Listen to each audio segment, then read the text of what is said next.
ప్రత్యేకమైన పరిస్థితుల్లో మేము ఉన్నా ఈ హోదా ఈ గౌరవం వారు ఏ స్వార్థం లేకుండా ఏర్పాటు చేసిన ఒక రాజకీయ పార్టీ మాకందరికీ అవకాశం కల్పించింది. ఆ ఆలోచనను ఆ విధానాన్ని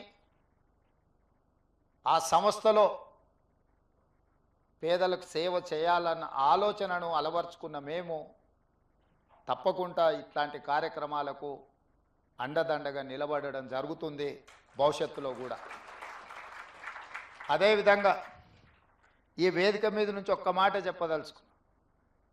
మనలో ఉన్న ఆట నైపుణ్యం వెలికి రావాలి, ప్రజల గుర్తింపు జరగాలంటే నైపుణ్యం కలిగిన ఆటగాడితో పోటీ పడాలి అని పెద్దలు చెప్తూ ఉంటారు. ఈరోజు పక్క రాష్ట్రంలో నారా చంద్రబాబు నాయుడు గారు ముఖ్యమంత్రిగా బాధ్యత చేపట్టిన తర్వాత అభివృద్ధిలో సంక్షేమంలో వారితో పోటీ పడి ఈ రాష్ట్రాన్ని ముందుకు నడిపించే అవకాశం నాకు వచ్చింది.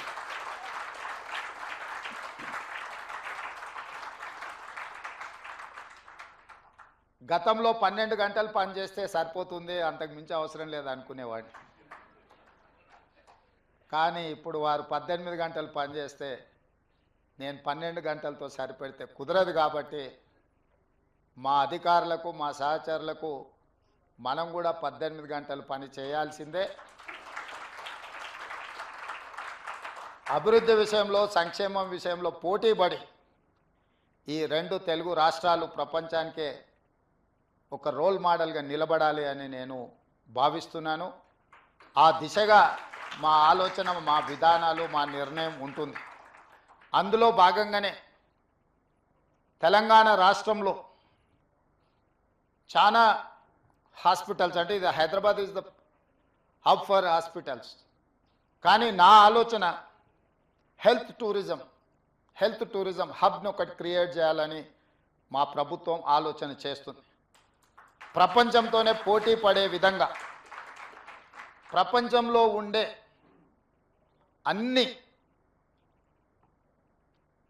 జబ్బులకు సంబంధించి ఇక్కడనే వైద్యం అందే విధంగా ఒక హెల్త్ టూరిజం హబ్ని డిజైన్ చేయాలని ప్రాథమికంగా మేము ఒక అంచనాకు వచ్చినాం.